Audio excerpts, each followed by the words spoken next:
오늘 함께 보실 말씀은 느헤미야서 13장 1절에서 9절까지의 말씀입니다.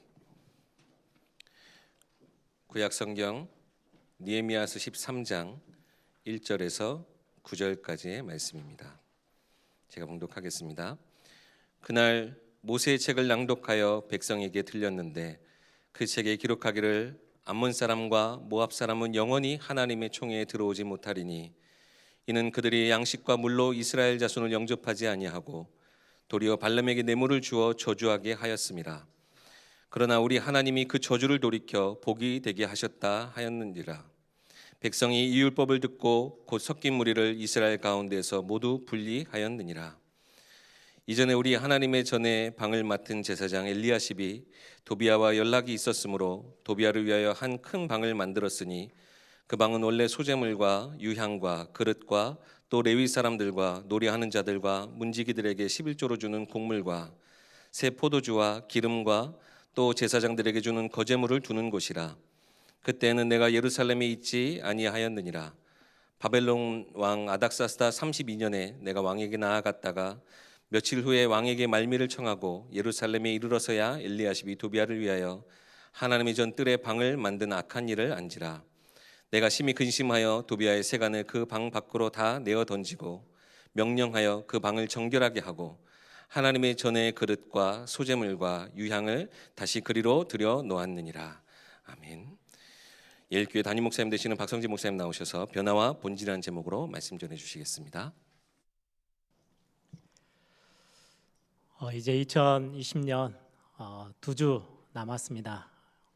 코로나로 인해서 거의 1년 가까이 저희들이 예배가 많이 파행적으로 진행했지만은 그럼에도 불구하고 하나님이 저와 여러분을 잘 지키셔서 여기까지 또 우리 예일교회가 그렇게 크게 어려움 당하지 않고 하나님의 많은 인도하심 속에 이렇게 오게 된 건 너무나도 감사를 드리고 하나님을 찬양합니다. 이게 참 1년 동안 예를 들면 한 번만이라도 확진이 되어져서 교회 안에 예배를 함께 하고 움직이기만 해도 교회가 굉장히 술렁거리고 굉장히 많은 긴장감들이 돌 건데 지금 상황들이 굉장히 많이 어렵지만 그래도 많은 교회들 또 특히 우리 예일교회를 하나님이 많이 지켜주셔서 그럼에도 불구하고 예배가 멈추지 않고 이렇게 같이 함께 예배할 수 있게 돼서 너무나도 감사합니다. 계속해서 여러분들 언제 이게 마무리가 좀 될지는 모르겠지만 여러분들이 끝까지 방역한 수칙들을 잘 지켜주시고 여러분들 교회에서뿐만 아니라 밖에서도 여러분들이 여러분들의 건강뿐만 아니라 예배를 위해서라도 여러분들이 잘 지켜주시기 바랍니다. 계속해서 지금 느헤미야서를 같이 함께 보고 있는 중에 이제 마지막 장 13장에 이제 도달했습니다. 지난 7월부터 시작해서 꽤 오랜 기간 동안 지금 느헤미야서를 보고 있죠. 그런데 그때마다 하나님이 저와 여러분들에게 주시는 참 귀한 말씀들을 너무나도 감사히 받고 또 그것들을 여러분들이 잘 묵상하시면서요 우리가 교회를 세워나가고 또 신앙을 지키는 데 있어서 무엇이 필요하고 무엇을 버려야 되고 우리가 무엇을 회복해야 될지 어디에서 돌아서야 될지 무엇을 지켜내야 될지 여러분들이 잘 말씀을 통해서 확인하는 그런 응답들을 계속해서 찾아내기를 바랍니다. 지금 느헤미야 13장인데요 제 개인적으로는 12장까지 하나님이 성벽 이제 봉헌식도 하면서 굉장한 기쁨의 찬양도 하고 정말 어려웠잖아요. 능욕당하는 삶 그게 느헤미야 1장이었는데 하나님이 그거를 중요한 언약을 회복해 나가시면서 느헤미야 중심으로 말씀 회복하고 또 놓쳤던 절기 또 예배 다 회복시키셔서 진정한 영적인 부흥들을 하나님이 일으키게끔 은혜 주셔가지고 이제 성벽이 완공하고 거기에 이제 주민들이 살게 되고 적들이 공격하지 못할 만큼 든든한 성이 되어져서 성전 예배를 이제 지켜낼 수 있는 굉장히 큰 축복을 확인했어요. 그리고는 12장으로 이렇게 마무리가 딱 되면 너무 좋겠는데 13장은 완전히 분위기가 이 앞에 것까지 봤던 말씀하고는 정반대 분위기들을 저희들은 이제 경험하게 될 겁니다. 느헤미야서 12장까지만 읽고 13장이 없었으면 참 좋았을 뻔했는데 네, 13장이 있다라는 말은 바울이 그런 이야기를 했죠. 말씀을 준 것처럼 성경에 하나님의 말씀으로 준 거는요 우리에게 굉장히 삶에 실제적으로 이 땅을 살아가고 있는 신앙생활하고 있는 저와 여러분에게 굉장히 중요한 교훈이 되어지고 우리의 발걸음을 인도해 나가는 중요한 등불이 될 거예요. 우리의 신앙생활 속에 우리는 막 어떨 때는 막 은혜 받고 힘을 얻고 막 감동받고 막 이랬을 때가 있지만 어느 순간에 느헤미야 13장처럼 굉장히 이해하기 힘든 그런 모습들을 우리는 또 경험하게 될 수도 있습니다. 여기서 빨리 돌아서라는 거죠. 어떻게 하면 13장과 같은 일들이 일어나지 않게 할 수 있을지, 우리가 12장에서 그 하나님이 주신 은혜들을 지속해서 누릴 수 있을지, 그런 부분들을 우리는 마음에 담으시면서 오늘 13장 말씀을 같이 함께 나누기를 바랍니다. 제가 13장을 묵상하면서 제목을 붙이기를 변화와 변질이라는 단어로 제가 설교 제목을 붙였어요. 한국말로는 단어 한자 차이인데 굉장히 느낌이 다르죠. 여러 가지 사전적인 의미 이런 걸 다 떠나서 우리가 그냥 보통 쓰는 변화라는 단어는요 굉장히 긍정적이고 발전적인 단어예요. 근데 변질이라는 단어는 굉장히 부정적이면서도 이게 뭔가 상하고 부패되어지고 썩고 이런 느낌이 확 들죠. 신앙생활에도 마찬가지입니다. 우리 일상생활에서도 예를 들면 변화하지 못하면 변질되어진다라는 많은 단어들을 일반 사람들도 많이 사용하거든요. 중요하게 어떤 분이 그런 이야기를 썼어요. 시간이 지나면 부패되고 상해버리는 음식이 있지만 또 시간이 지나면서 발효되어져서 굉장히 사람들의 몸에 건강을 주는 음식도 있다. 시간이 지나면서 썩어져 버리는, 변질되어져 버리는 음식이 있지만 반대로 이게 발효되어져서 굉장히 다르게 변화되어져서 사람들에게 건강을 주는 굉장히 좋은 음식으로 남기도 한다. 부패된다는 것은 상하고 썩는 것을 의미하고, 발효됐다라는 것은 우리 한국말로는 익었다, 김치가 익었다. 굉장히 우리 배장일 목사님 그 익은 김치 보면 막 눈에 번쩍번쩍 하던데요. 정말 우리 사람들이 참 좋아하는 좋은 음식으로 바뀌는 거잖아요. 그거를 이제 우리는 변화라는 단어로 이렇게 주로 설명을 하게 됩니다. 제가 인터넷에서 이 제목을 정해놓고 이렇게 저렇게 글을 찾는 중에 어떤 한 글이 하나 있어서 재밌는 글이어서 한번 소개를 해드리려고 해요. 오해는 마시고요. 여기 작가가 이 글을 쓴 분이 남자분이었나 봐요. 그래서 여자를 대상으로 글을 썼어요. 변화 그리고 변질이란 단어를 이해를 쉽게 하기 위해서 써놓은 글인 것 같아요. 변화가라는 게 뭐냐? 여우 같은 여자가 여유 있는 여자로, 따지는 여자가 따뜻한 여자로, 착각하는 여자가 자각하는 여자로, 새끼 있는 여자가 새끼는 좀 부정적인 의미죠. 근데 생기 있는 여자로, 밝히는 여자가 밝은 여자로, 답답한 여자가 답을 아는 여자로 바뀌는 걸 보고 변화라고 한다. 반대로 변질이라는 것은 여유 있는 여자가 여우 같은 여자로, 단어만 딱 바꿨어요. 따뜻한 여자가 따지는 여자로, 자각하는 여자가 착각하는 여자로, 생기 있는 여자가 새끼 있는 여자로, 밝은 여자가 밝히는 여자로, 답을 아는 여자가 답답한 여자로 바뀌는 걸 보고 변질이라고 한다. 이렇게 글을 써놨더라고요. 중요한 우리 신앙생활 속에서 우리가 은혜 속에 말씀을 듣고, 말씀만이 우리를 변화시킬 수 있잖아요.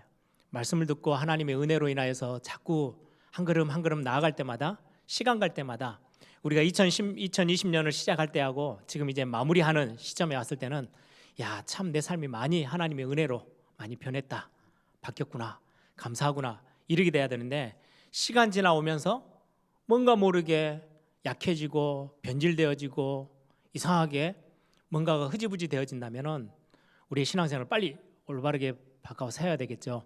오늘 본문에 느헤미야 13장을 보시면 12장까지 지금 중요한 느헤미야 중심의 개혁운동 그리고 부흥운동, 회복운동들이 일어났죠. 아닥사스다 왕, 페르시아의 아닥사스다 왕 20년, 그 통치 연도 20년째 된 해, 그게 느헤미야 1장 시작할 때 연수였어요.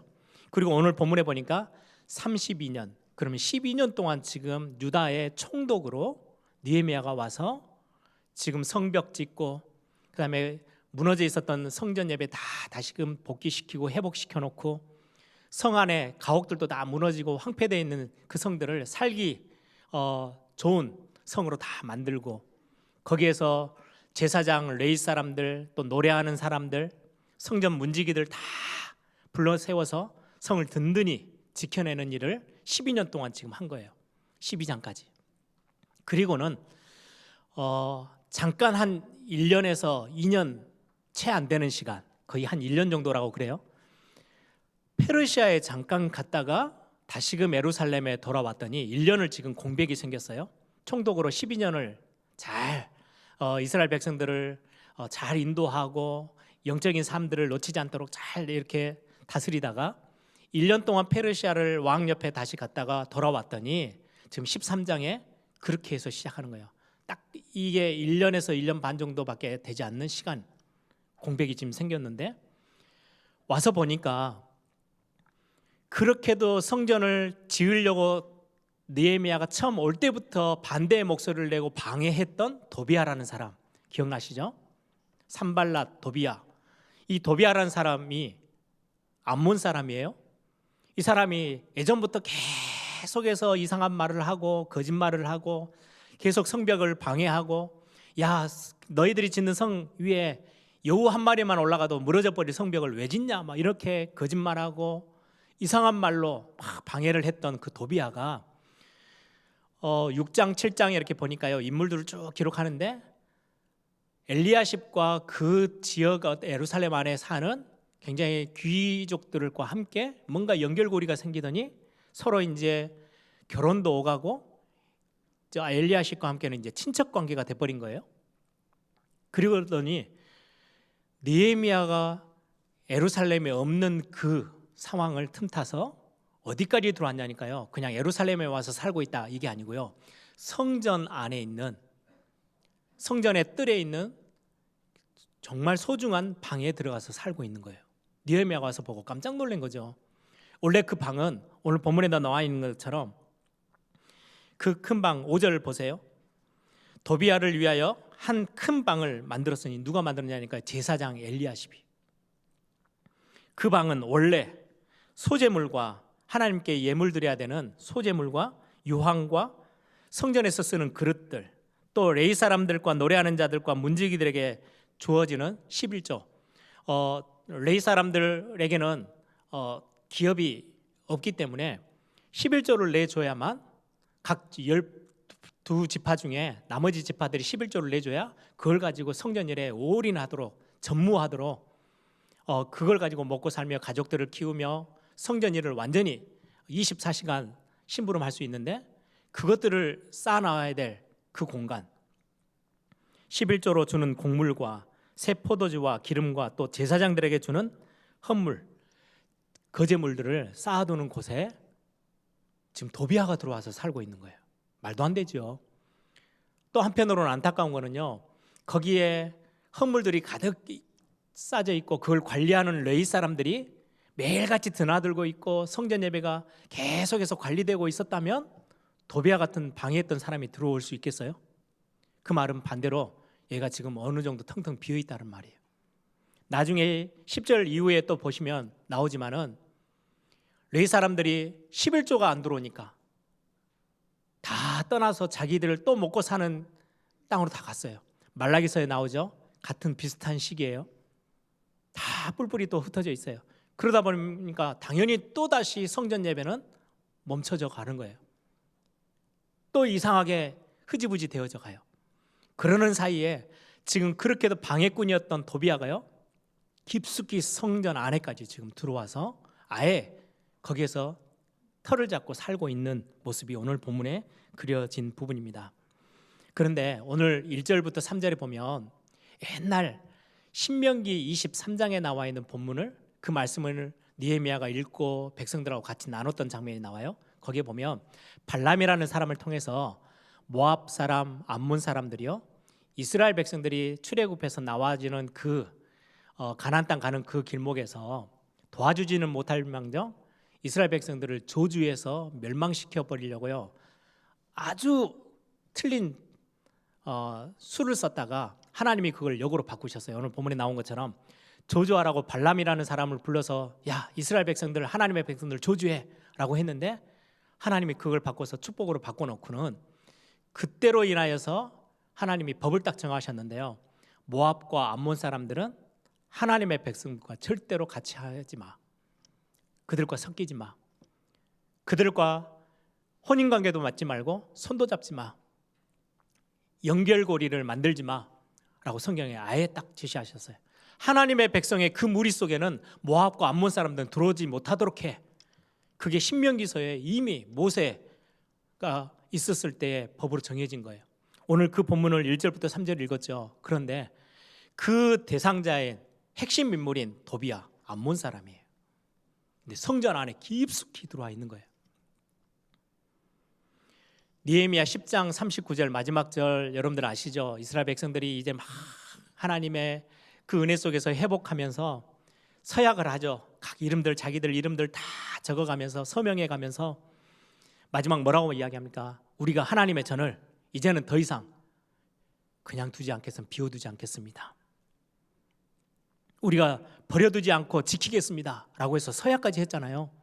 근데 어느 순간 성전은 텅텅 비고 지키는 사람들은 레위 사람들도 없어지고 도비아가 그 안에 깊숙이 들어와 있어요.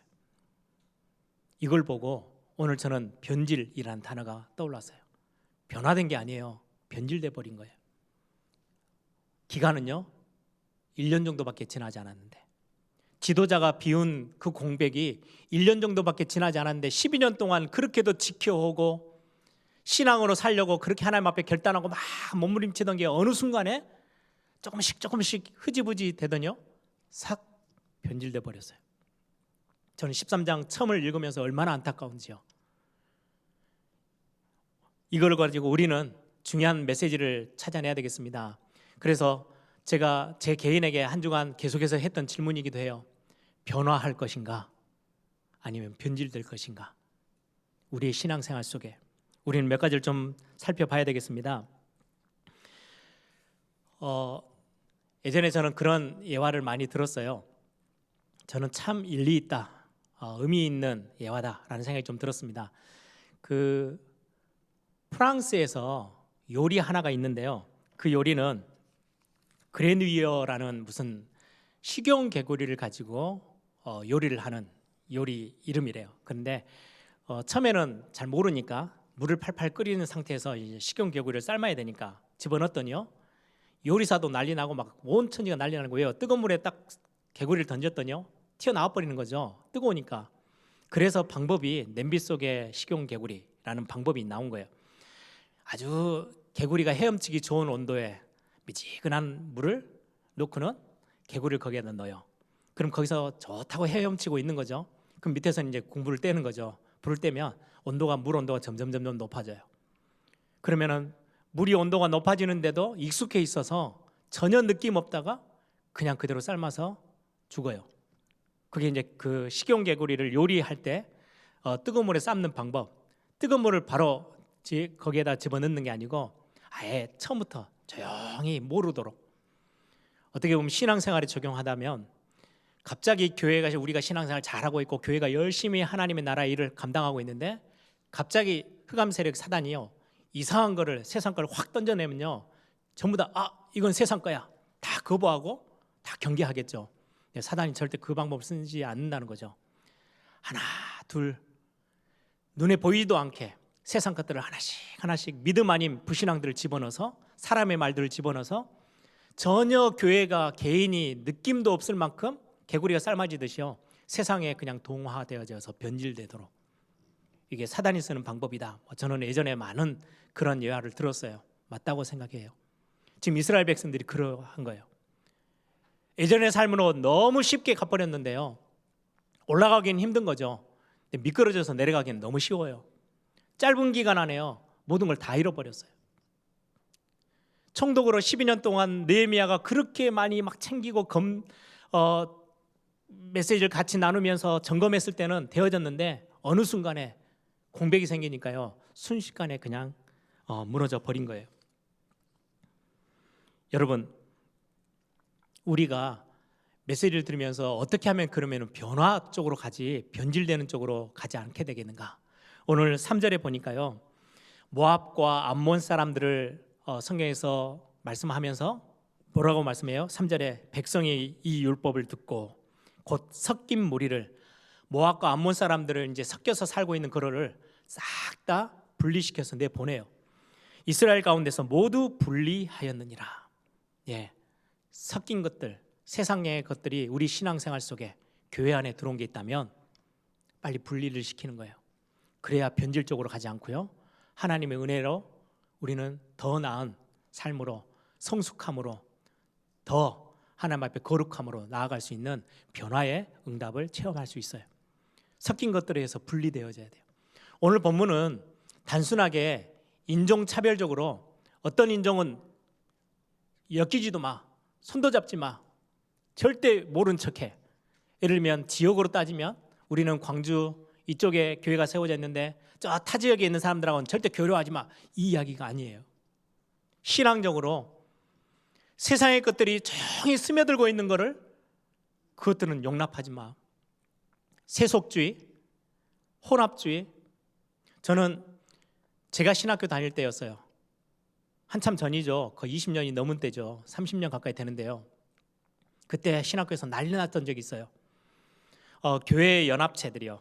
교회들이 함께 모여서 이제 의논하면서 우리가 국가도 우리가 도움을 주고 우리가 덕이 되는 교회 모습이 있어야 되지 않겠냐. 그래서 너무 배타적으로 다른 종교는 구원 없고 우리는 구원 있고 오직 예수 이것만 강조할 게 아니고 다른 종교들과도 같이 함께 손도 잡고 이렇게 가야 되지 않겠냐.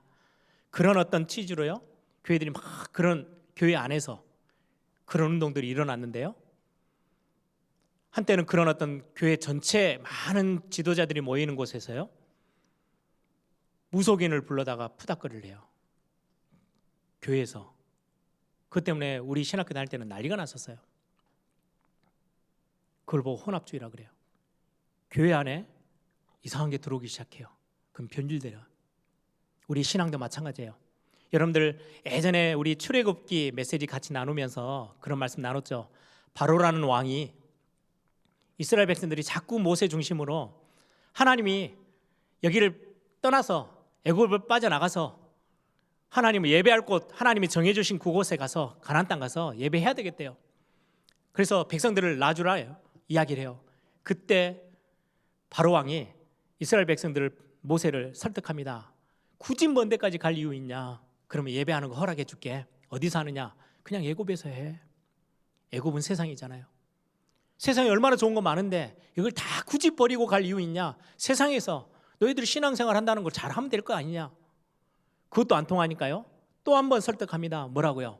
그러면 멀리 가지 말고 바로 앞으로 애굽 바로 벗어나서 광야에서 예배하고 늦기 전에 빨리 들어와. 다시 와 빨리.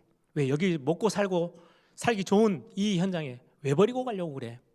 우리 신앙생활에 사단이 계속해서 식용개구리 삶듯이 우리 속여 들어오는 이야기들이에요. 세상의 문화가 얼마나 좋은 게 많은데 교회가 그거를 등지고 너무 문화에 뒤처져도 안 돼. 세상 거대로 좀 같이 빨리빨리 변화해. 길목에 서야지. 좋은 말인 것처럼 보이는데요. 아니요. 그 말은 세상을 완전히 등져라 이야기가 아니에요.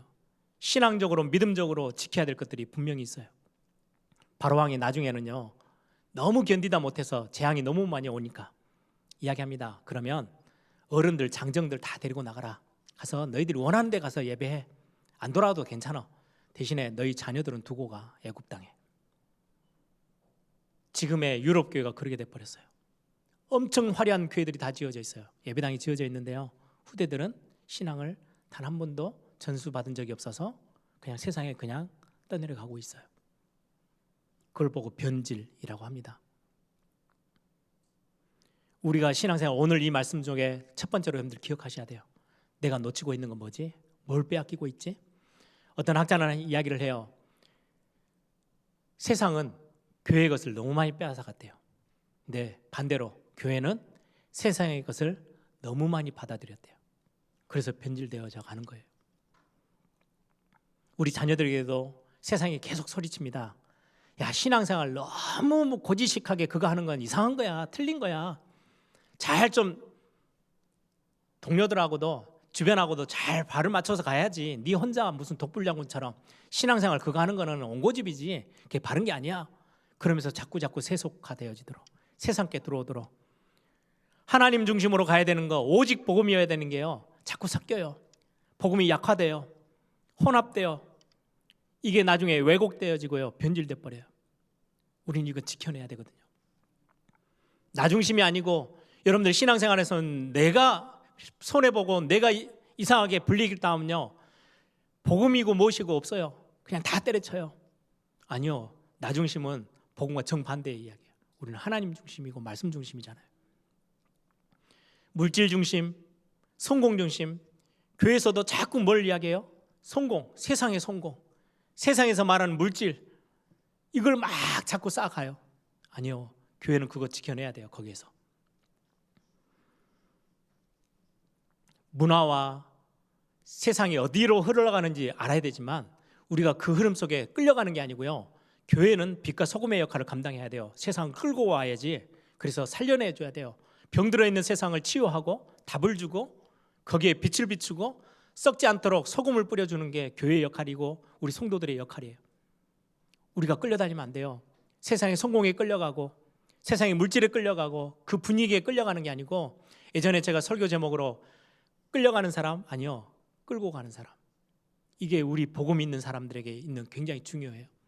그래서 섞이는 거, 지금 도비아 같은 게요, 굉장히 깊숙한 곳까지 들어왔어요. 세상의 것이 저와 여러분의 신앙생활 저 깊숙한 곳까지, 교회 깊숙한 곳까지 들어오는 거 막아내야 돼요. 그래야 변질적으로 가지 않고 우리는 하나님의 은혜로 참된 응답의 변화를 경험할 수 있게 되는 겁니다. 중요한 부분, 여러분들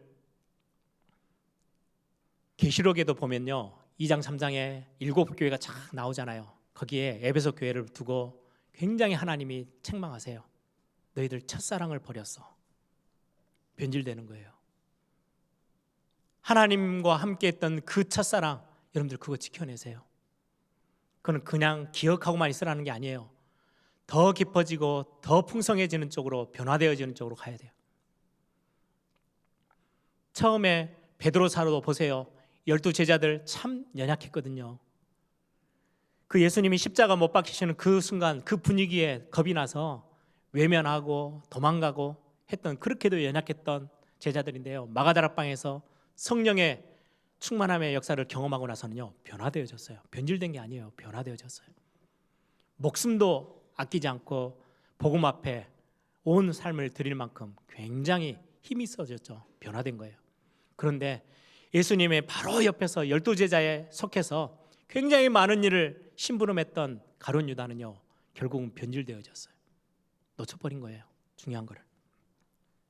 그래서 여러분들 오늘 말씀을 통해서요, 우리 교회도 한 해 동안 쭉 여러분들 이제까지 해왔던 많은 신앙생활들 다시 한번 점검하시면서, 연말인데요, 내가 혹시 세상 것과 뭔가 섞여 있는 게 있는지, 뭔가 그것 때문에 내가 많은 부분에 상해 있는지, 여러분들 그걸 말씀을 통해서요 확인하세요. 그리고 말씀을 붙잡는 게요, 우리를 변화시키는 건 말씀밖에 없거든요. 말씀은 능력이 있어요. 하나님의 말씀은 살았고 운동력이 있어서 좌우의 날선 어떤 것보다 예리하여 혼과 영과 및 관절을 골수 찔러 쪼갠다. 우리를 바꾸고 변화시키는 거, 새롭게 하는 거는 말씀이에요. 하나님의 말씀. 이 말씀이 점점 멀어진다. 어느 날 예배 가운데서 말씀이 들리지 않는다. 변질적으로 쉽게 갈 수 있어요. 그리고 여러분들이 그 영적인 감각들은요 탁 붙잡으셔야 돼요.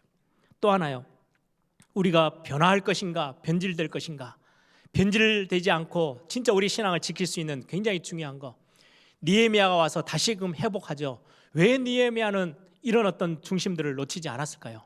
느헤미야의 신앙의 색깔은요, 하나님을 경외함을 갖고 있었어요.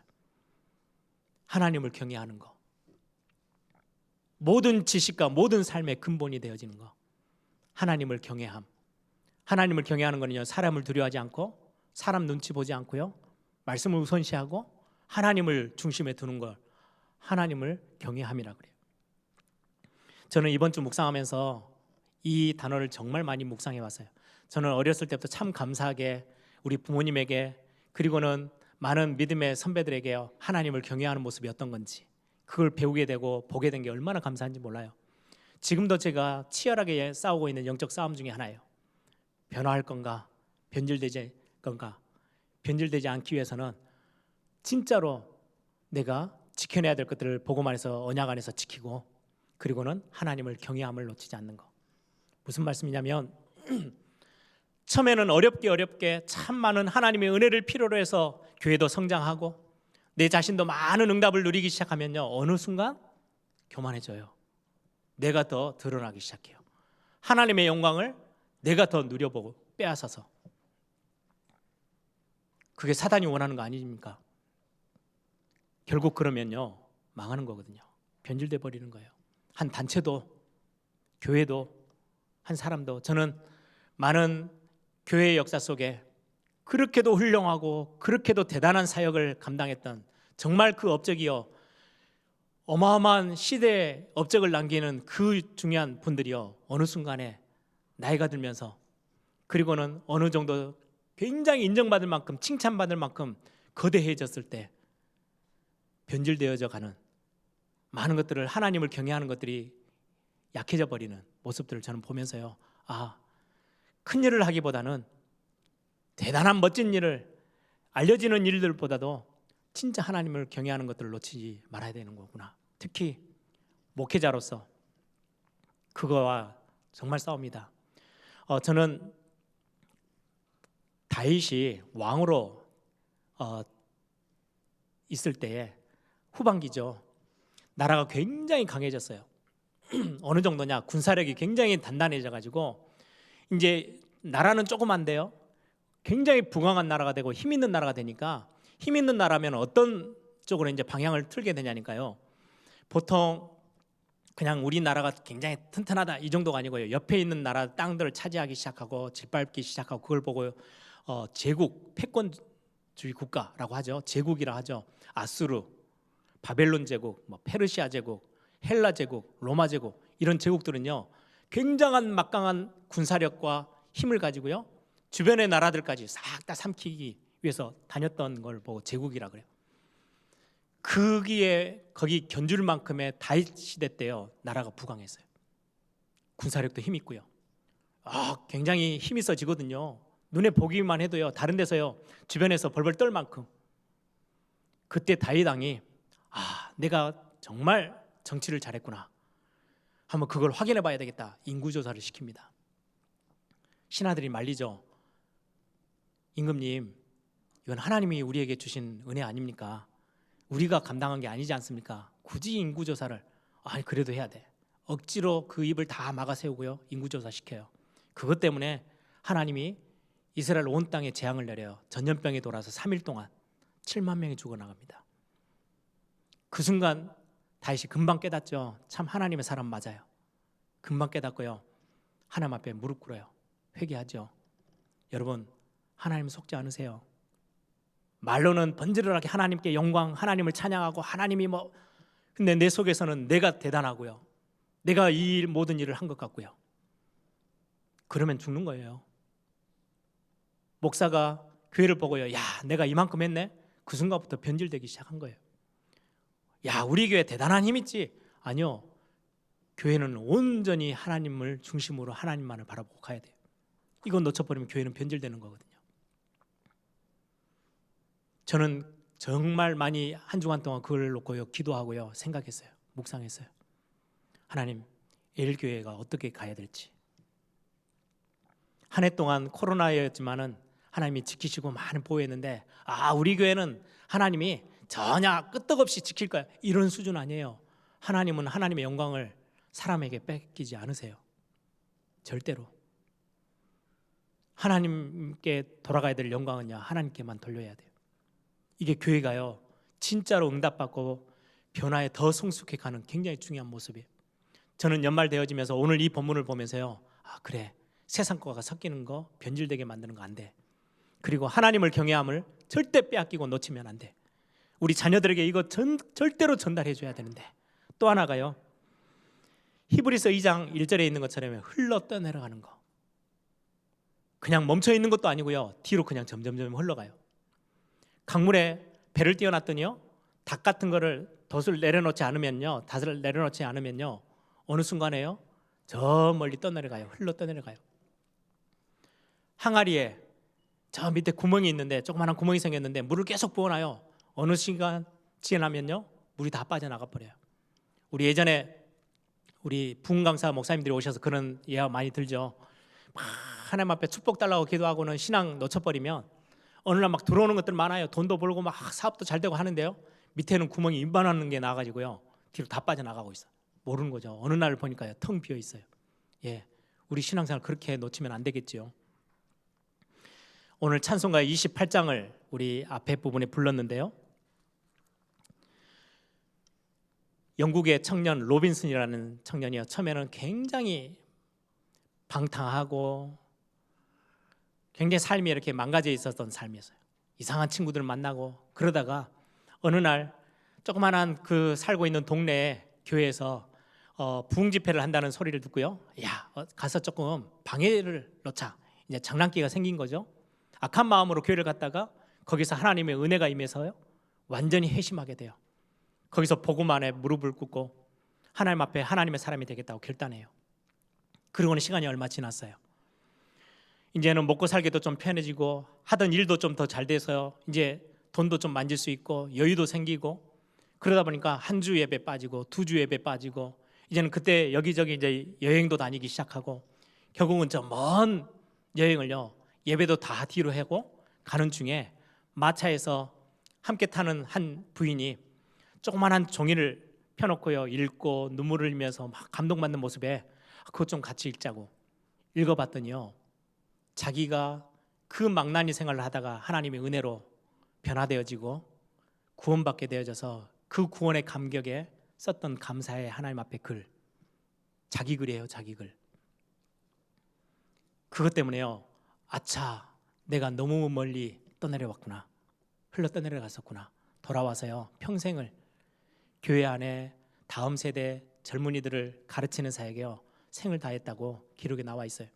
그가 썼던 그 종이에 적혀 있었던 가사가 복의 근원 강림하사 찬송하게 하소서, 한량없이 자비하심 측량할 길 없도다. 처음 은혜 받은 게요, 이런 고백이었어요. 천사들의 찬송가를 내게 가르치소서, 구속하신 그 사랑을 항상 찬송합니다. 2절에 보니까 주의 크신 도움 받아 이때까지 왔으니, 그 어렵게 막 방탕하던 삶들을 하나님은 다 하시고 정리하게 하셔서 은혜 받는 그 자리까지 인도하셨는데, 이와 같이 천국에도 이르기를 바라네. 첫 시작은 이렇게 했어요. 하나님의 품을 떠나 죄에 빠진 우리를 예수 구원하시려고 보혈 흘려주셨네. 주의 귀한 은혜 받고 일생 빚진 자 되네. 주의 은혜 사슬대사 나를 주께 메소서.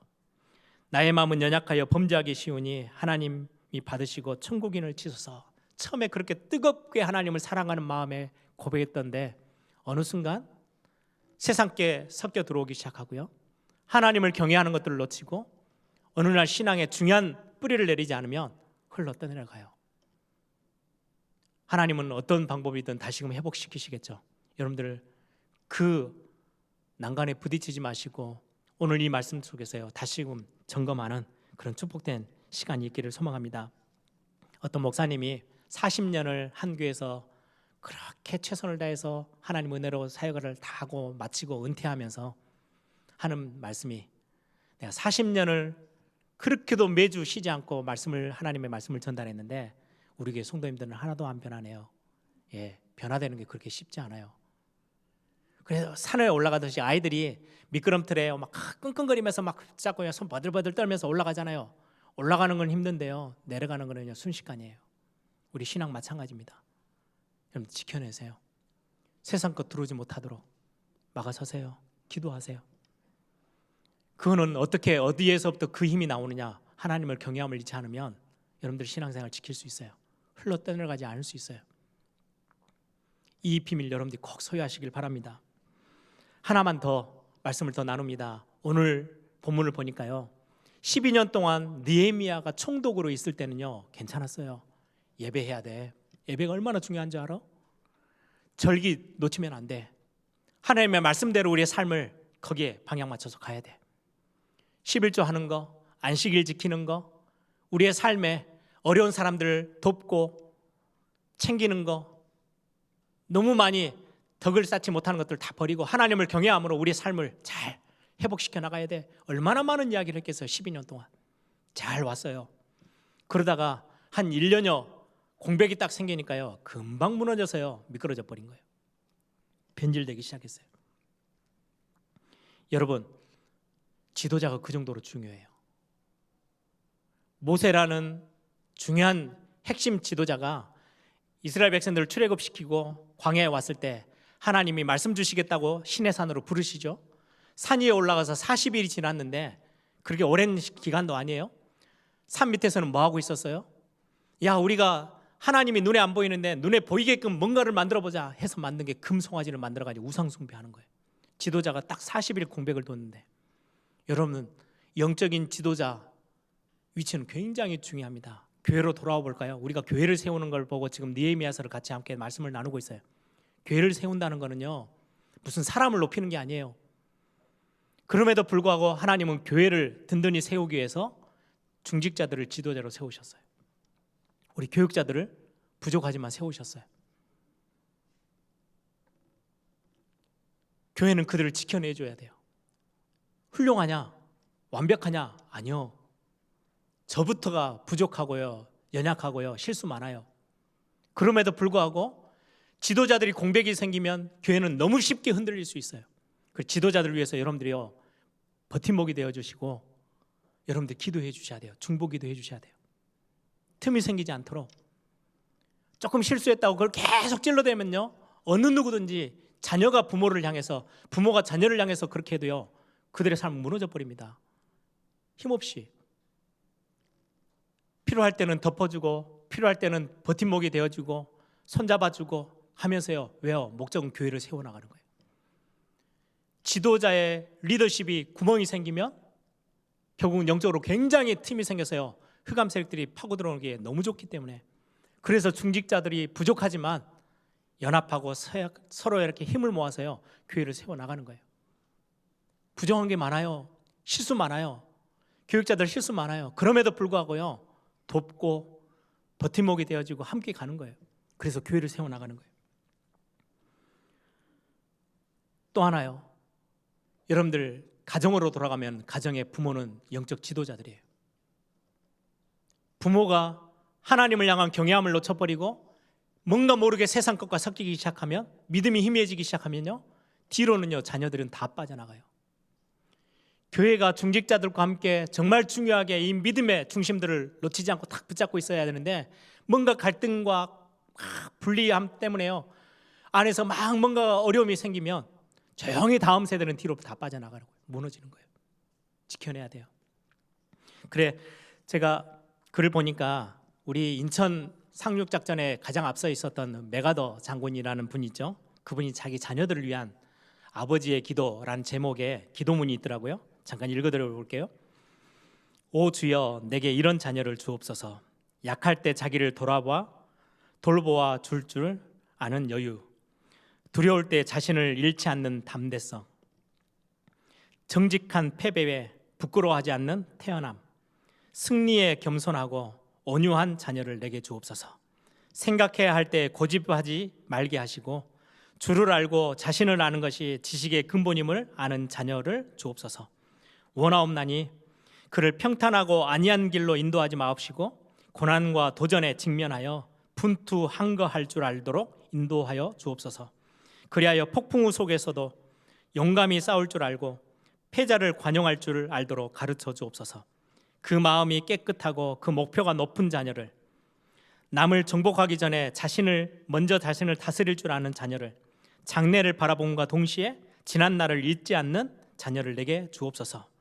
자기 자신에게 지나치게 집착하지 말게 하시고 겸허한 마음을 갖게 하시사 참된 위대성은 소박함에 있음을 깨닫게 해주시고 참된 지혜는 열린 마음에 있으며 참된 힘은 온유함에 있음을 명심하게 하옵소서. 그리하여 어느 날 그 아들의 아버지인 나는 내 인생을 헛되이 살지 않았다라고 고백하도록 하나님 나에게 은혜를 주십시오. 라는 기도 제목이에요. 우리 자녀들을 위해서요, 여러분들이 지도자로서 기도해 주셔야 돼요. 내 자녀 하나님을 경외하는 건 놓치지 않고 믿음 속에 있게, 세상 속에 흘러 떠내려가지 않고 세상과 섞이지 않도록 신앙의 근본을 놓치지 않도록 여러분들 지도자 된 부모들이요, 신앙의 근본을 여러분들이 붙잡아 주셔야 돼요. 마지막으로, 그럼에도 불구하고 우리 부모나 교회의 지도자는 연약해요. 흔들려요. 평생을 같이 할 수 없어요. 그래서 하나님이 우리에게요, 완벽한 답을 주셨어요. 그게 그리스도예요. 우리의 근본되는 그리스도. 여러분, 구약의 느헤미야는 우리에게 주신 복음 그리스도의 상징일 뿐이에요. 그리스도는 실체예요. 여러분들 오늘 이 시간 그리스도 중심으로 서는 그 시간, 모든 변질이 아닌 최고의 변화를 맛보게 될 것입니다. 세상의 모든 것들로 가득 찼던 우리가요, 다 빼내버리고 오늘 본문의 마지막 9절에 있는 것처럼 정결케 하고 다시금 성전 안에 있는 많은 그릇과 모든 것들로 다시금 다 채웠잖아요, 느헤미야가. 새롭게 그리스도를 내 인생의 주인으로 삼는 거, 그걸 보고 영접이라 그러잖아요. 그때 우리의 인생은 새롭게 되어져요. 복음 받은, 이미 구원 얻은 저와 여러분이요, 세상 것들, 섞였던 것들 다 뒤로 하고 분리시켜 버리고 다시 한번 그리스도를 중심으로 이 고백 앞에 선다면 하나님 우리를 다시금 새롭게 하시고 우리를 최고의 변화의 응답들을 맛보게 하실 것입니다.